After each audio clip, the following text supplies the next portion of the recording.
when you say IP, a lot of people ask me, what would IP do to me? Does it have many functions? I would say only one thing. IP is not for everybody, but there are many types of IP and different things apply to different companies. One such thing is trademark, which is applicable to every company. Every company needs some kind of branding. So when you say trademark, you can actually brand your color schemes, your logos, your taglines, your names, and the way it is written, way it is said, all these things. So much so that nobody ever says photocopying, no, we say Xerox.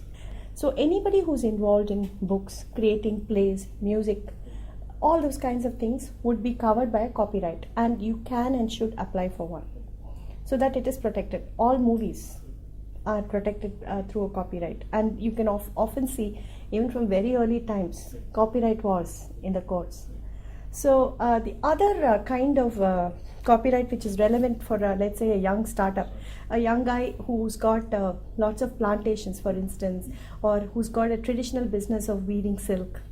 So those kinds of people can get into an association, their own associations, where they have built this expertise over years and get what is known as a geographical indication for their product. One such product, for example, is Mysore silk or Kanjivaram silk. So these kinds of things are valid for global markets. When you export something, you have champagne, wine from Champagne. So that cannot be duplicated, no? So like that. So when you're getting into the export market, geographical indications for traditional expertise is of great value. Then let us say that you are a company that makes beautiful objects, furniture, shelves, unique designs. Then you can get what is known as a design patent. You can also do one thing. You can have a grandma's recipe for a cake. Never tell anybody how you're doing it and sell it at a high premium and make tons of money, and nobody will ever know about it. But the danger is, supposing somebody figures that out, how to make it, you can't go after them. Can you tell me one, if you ask me for one or two products that have the highest market value today, consumer products, which have never been under any kind of patent except trade, what I'm going to say is trade secret, what you call it trade secret, is Pepsi and Coke.